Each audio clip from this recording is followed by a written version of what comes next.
that work. So I look forward to updating the House in due course more on that. Let me now turn just to e-cigarettes. Of course, the best thing a smoker can do for their health is to quit smoking and quit for good. We know there are now over 1 million ex-smokers that have used e-cigarettes to help them quit smoking completely, and the evidence indicates that they are significantly less harmful to health than smoking tobacco. And I thank Public Health England for the important piece of evidence work they provided as advice in the summer.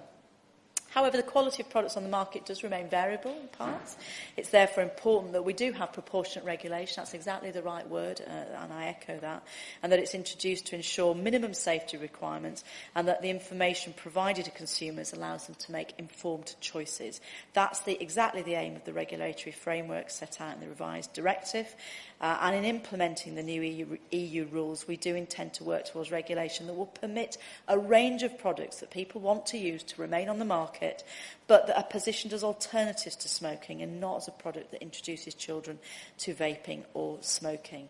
I join the Right Honourable Member for Rother Valley in welcoming the arrival of licensed products that can be prescribed alongside existing nicotine replacement therapies, but I think the House is probably supportive, and we had full support on all sides when we took through precautionary legislative measures with regard to children and e-cigarettes, and indeed most parts of industry welcomed that as well and supported that. I think an uncontentious approach to take the precautionary principle with regard to children.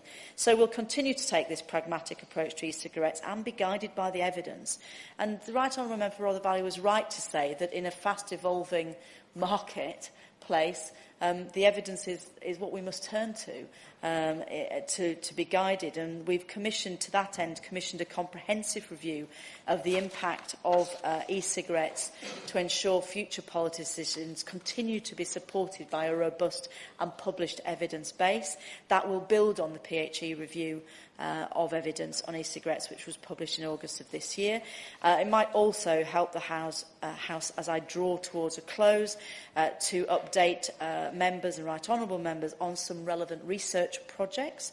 The National Institute for Health Research is currently funding a randomised controlled trial to examine the efficacy of e-cigarettes compared with nicotine replacement therapy when used within the UK Stop Smoking Service. And, I spoke earlier of the evolving world of smoking cessation services, of understanding what works, and this is going to be an important piece of research, and the report of the trial is expected to be published in 2018.